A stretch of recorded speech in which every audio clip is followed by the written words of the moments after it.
যে আজকে দেখাবো চিকেনের একটা মজার রেসিপি, জিরা চিকেন। তো চলুন, এখানে চিকেন আমি পরিষ্কার করে ধুয়ে নিয়েছি। কড়াইয়ে তেল বসিয়ে দিয়েছি। এখন কেটে রাখা আলুগুলো ভালো করে ভেজে নিব।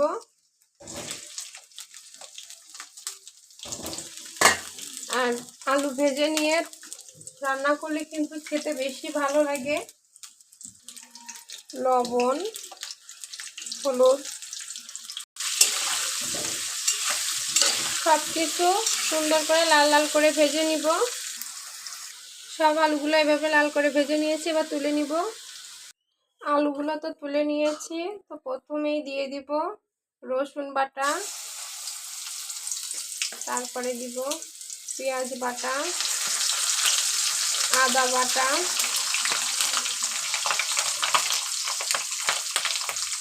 মরিচ বাটা, অল্প একটু পানি দিয়ে দিব, মশলা পাটা ধোয়া পানি, হলুদ এর গুঁড়া, লবণ স্বাদ মতন, লবণ ঝাল এটা আপনারা আপনাদের টেস্ট অনুযায়ী দিবেন। এবার সব কিছু সুন্দর করে কষিয়ে নিব। আর আজকে আমি এই মাংসটা যেসব মশলা দিয়ে রান্না করবো, একটাও কিন্তু গুঁড়া মশলা না, সব কিছু পাটায় বেটে নিয়েছি সব মশলাগুলা।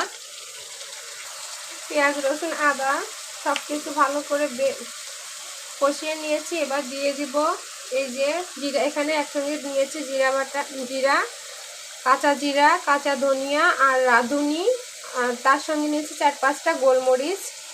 আর এটাতে এই মশলা দিয়ে কিন্তু রান্না হবে, যেহেতু জিরা চিকেন আমি বলছি, তো এটা এইভাবেই রান্না করে খেতে কিন্তু খুব ভালো লাগে। রাঁধুনিটা হচ্ছে একটা মশলা, রাঁধুনি কিন্তু কোনো কিছু না, এটা জোয়ানের মতন দেখতে কিছুটা। এবং এর সাথে রয়েছে গরম মশলা, এটাও বাটা। সব কিছু আজকে বাটা মশলাই ব্যবহার করব, কোনো গোটা মশলা বা কিছু না। গরম মশলার সঙ্গে ওখানে আছে লবঙ্গ, দারচিনি, এলাচ, এগুলাই। শুধুমাত্র এই যে তেজপাতাই দিয়ে দিলাম গোটা, তাছাড়া সব মশলাই বাটা। আর আমার মশলা কষানো হয়ে গেছে। এবার চিকেনগুলো দিয়ে দিব একে একে।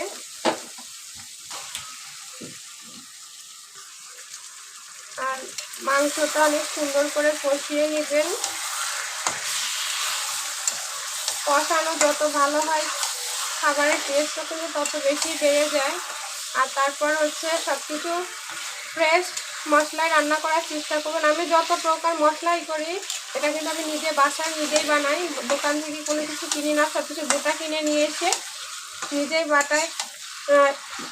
তো কাঁচা যেগুলো বাটি সেটা তো বাটি, আর যেটা গুঁড়া মশলা ব্যবহার করে দেখেন রান্নাতে, সেটাও কিন্তু আমি নিজে বাসায় বানিয়েই নেই।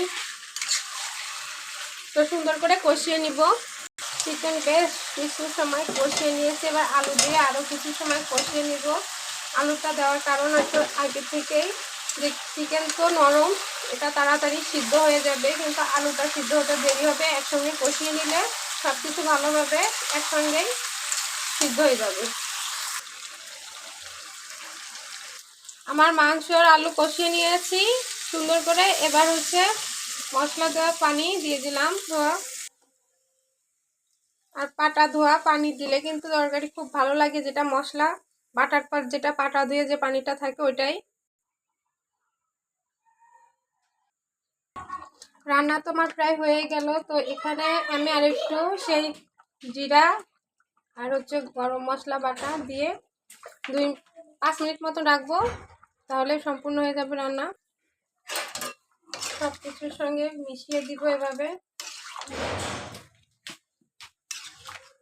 আপনারা এভাবে রান্না করলে বুঝবেন আসলে টেস্টটা কেমন আসে, অনেক ভালো লাগে খেতে, মুখে বলে আসলে বোঝানো যাবে না, আপনারা ট্রাই করলেই বুঝতে পারবেন।